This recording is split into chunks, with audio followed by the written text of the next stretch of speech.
Hello. Today we're going to look at lawn mulching. So, the first question is, what is lawn mulching?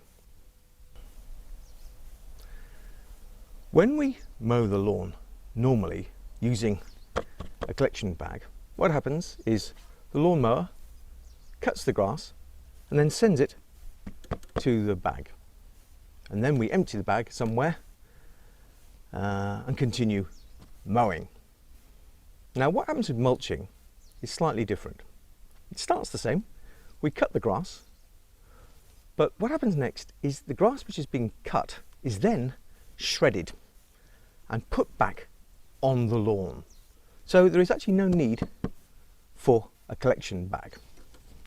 So this mower allows for mulching, so we can remove the bag, and what we do is we put in a kind of blocker which stops the grass being sent backwards into where the bag was and actually redistributes it on the lawn.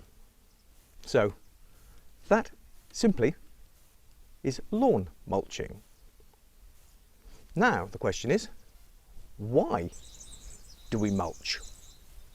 There are a couple of advantages to using the mulching method when mowing the lawn. First one is simple.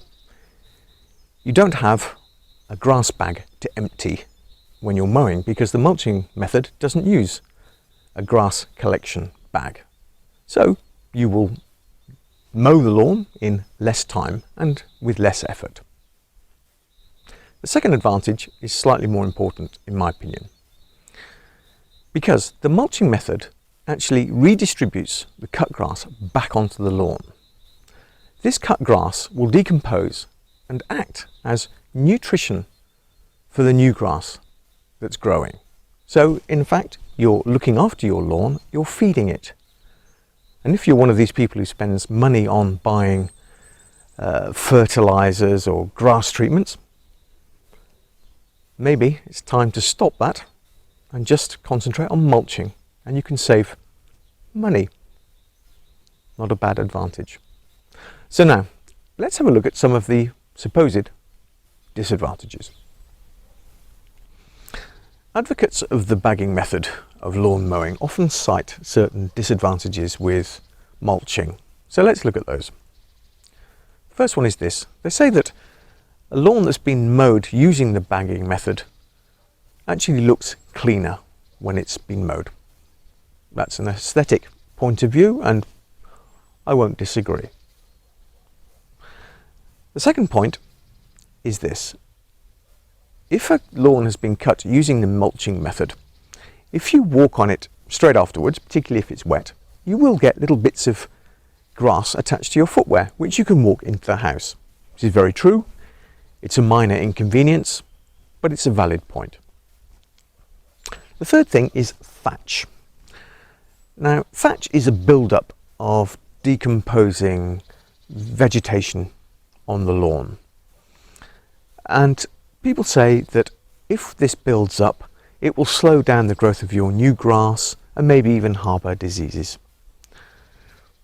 I personally don't think that's necessarily true. You would have to have an awful lot of thatch. And normally on your lawn, you're not going to have inches of thatch which is in some way going to suffocate your growing grass.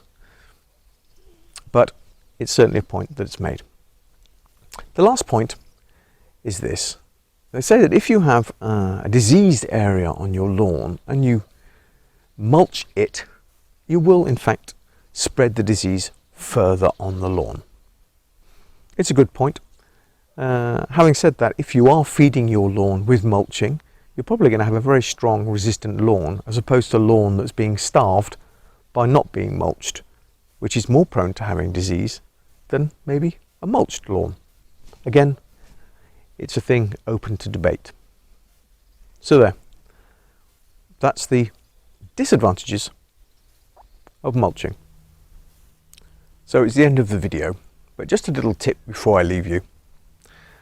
One thing, whichever method you use, whether it's bagging or mulching, make sure that you mow the lawn regularly during the growing season.